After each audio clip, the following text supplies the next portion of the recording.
Il n'y aura pas de liberté de toute façon si les pouvoirs judiciaires ne pas séparés des autorités législatives et exécutives.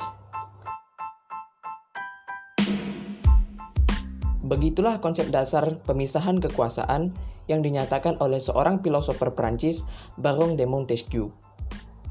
Menurut Montesquieu, keadilan dan kebebasan tidak akan pernah dicapai apabila lembaga yudikatif sama dengan lembaga eksekutif dan legislatif. Konsep dasar pemikirannya inilah yang akhirnya melahirkan konsep trias politika sebagai rancangan sederhana untuk sistem pemerintahan sebuah negara, di mana lembaga pemerintahan dibagi menjadi 3, yaitu eksekutif, legislatif, dan yudikatif.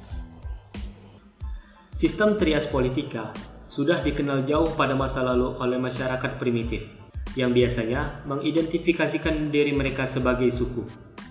Masing-masing suku dipimpin oleh ketua suku yang dipilih berdasarkan keturunan, atau bisa juga berdasarkan dengan kekuatan yang dimilikinya, baik itu kekuatan fisik maupun kekuatan non-fisik.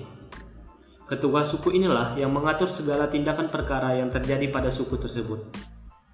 Contoh dari dewan-dewan ini yang paling terlihat jelas di dalam sejarah adalah dewan-dewan yang berasal dari kota Athena, yang merupakan ibu kota Yunani.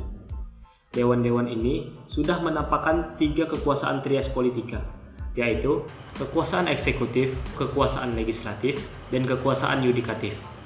Bahkan di Romawi kuno, sudah ada perwakilan daerah yang disebut dengan senat. Senat merupakan lembaga yang mewakili aspirasi daerah-daerah.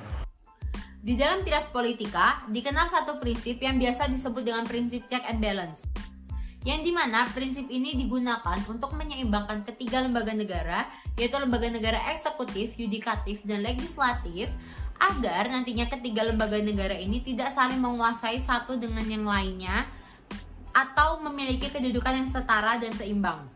Nah, prinsip ini juga digunakan untuk mengurangi adanya penyalahgunaan kekuasaan yang dilakukan oleh institusi ataupun individu, serta menciptakan pemerintahan yang demokratis.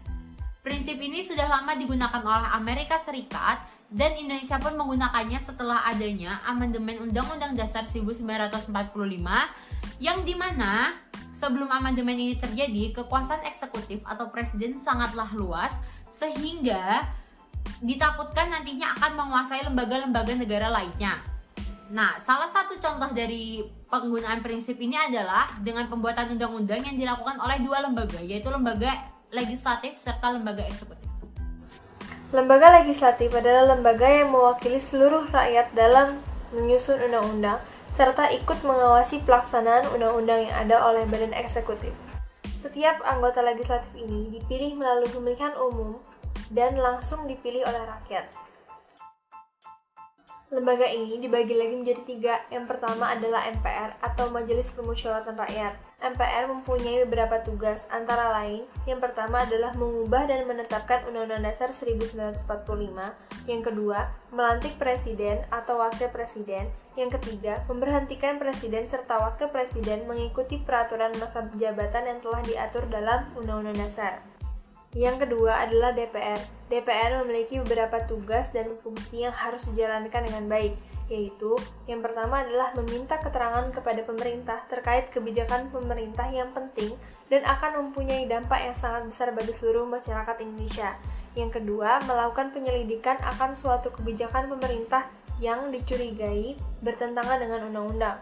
Yang ketiga, memberi pendapat mengenai kebijakan dalam negeri yang menimbulkan kejadian luar biasa dan ikut menyumbang solusi untuk menyelesaikan masalah tersebut. Yang terakhir adalah DPD atau Dewan Perwakilan Daerah. Tugas DPD yang telah diatur Undang-Undang 1945 pasal 22D adalah: yang pertama adalah ikut serta merancang undang-undang yang mempunyai kaitan dengan otonomi daerah dan hubungan daerah dengan pusat. Yang kedua adalah melakukan pengawasan terhadap pelaksanaan undang-undang yang berkaitan dengan otonomi daerah. Apa sih lembaga yudikatif itu? Lembaga yudikatif adalah sebuah lembaga yang memiliki kekuasaan untuk menyelenggarakan peradilan guna menegakkan hukum dan keadilan. Di lembaga yudikatif sendiri ada pertama Mahkamah Agung, kedua Mahkamah Konstitusi, Dan yang ketiga ada Komisi Yudisial.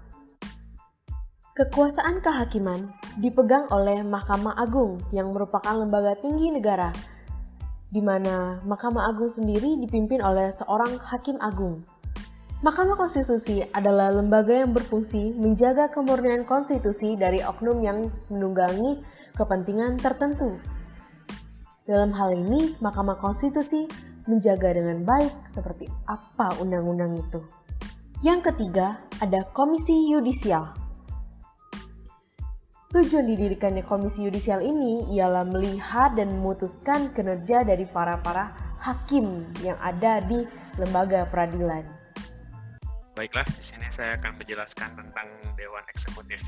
Eksekutif sendiri berasal dari bahasa Latin execure, yang berarti melakukan atau melaksanakan.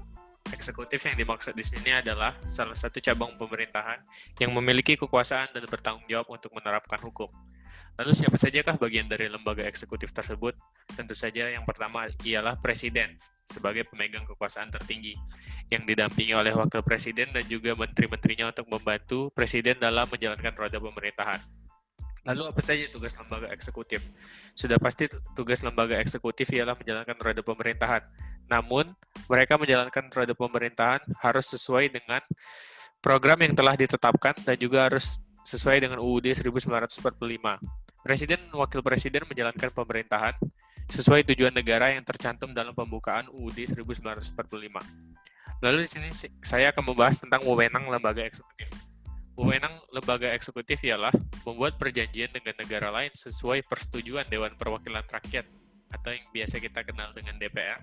Kedua, mengangkat duta atau konsul. Ketiga, menerima duta yang berasal dari negara lain.